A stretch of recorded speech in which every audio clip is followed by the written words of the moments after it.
everyone, welcome to Center for Future Technology.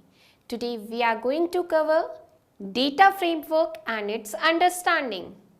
Let's start with introduction. CRISPDM stands for Cross-Industry Process for Data Mining. The CRISPDM methodology provides a structured approach to planning a data mining project. It is a robust and well-proven methodology. We do not claim any ownership over it. We did not invent it. We are, however, evangelists of its powerful practicality, its flexibility and its usefulness when using analytics to solve thorny business issues. It is the golden thread that runs through almost every client engagement. This model is an idealized sequence of events. In practice, many of the tasks can be performed in a different order and it will often be necessary to backtrack to previous tracks and repeat certain actions. The model does not try to capture all possible routes through the data mining process. The basic steps of CRISPDM framework are business understanding, data preparation, modeling, evaluation, and the last one, development. I will try to bring in the key steps and significance of all these mentioned steps. So let's start with business understanding. This step mostly focused on understanding the business in all the different aspects. It follows the different steps. Identify the goal and frame the business problem. Gather information on resource, constraint, assumption, risks, etc. Prepare analytical goal. And the last one, that is a flow chart. The next point is data understanding. Data understanding phase of CRISPDM framework focus on collecting the data, describing and exploring the data. Exploring the data involves analyzing the data in hand for dependent and independent variable identification, univariate analysis, exploring each and every dependent variables. Bivariate analysis, exploring the different combination of two or more variable using correlation, chi-square test, t-test, z-test, etc. These steps also involve subcategory analysis of each independent variable on the dependent variable. Maybe aggregated data exploration. Data quality check is also performed at the step. The next one is data preparation. In this step, we prepare and clean the provided data. There are many steps that one should follow to complete the data preparation phase.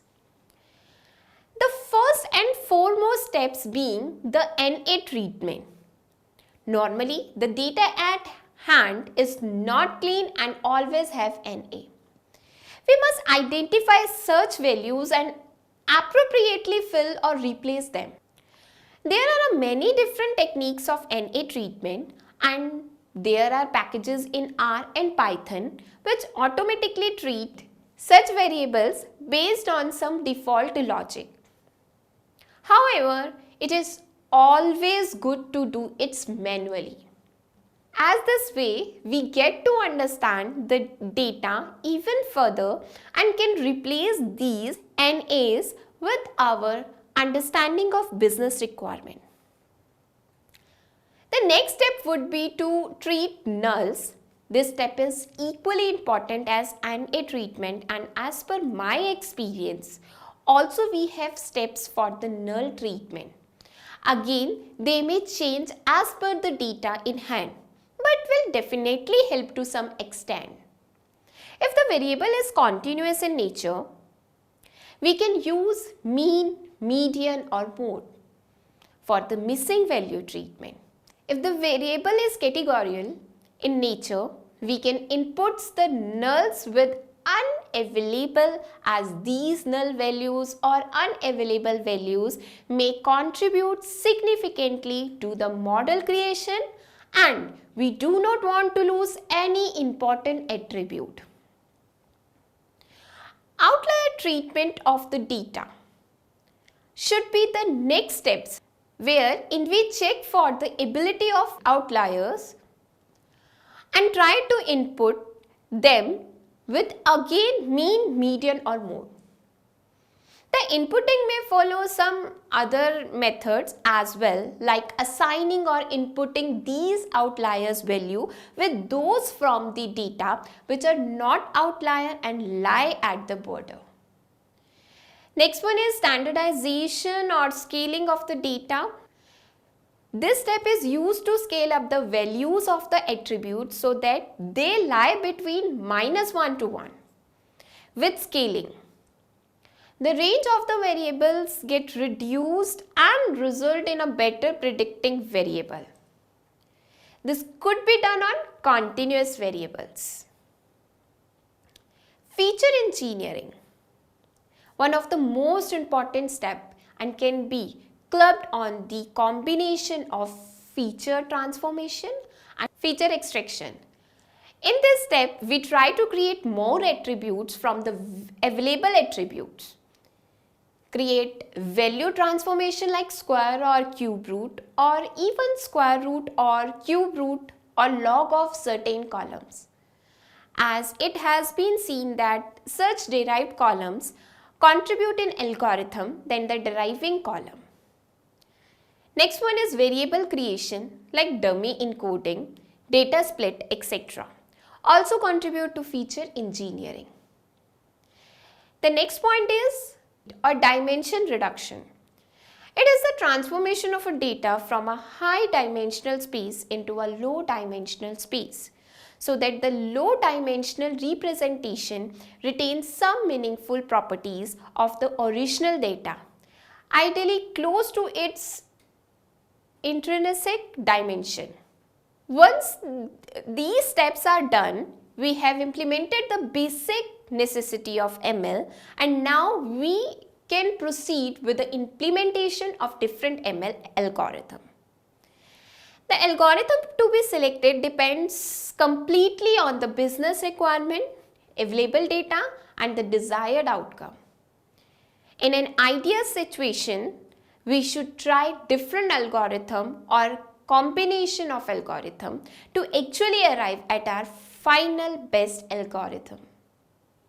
The next one is evaluation of the model.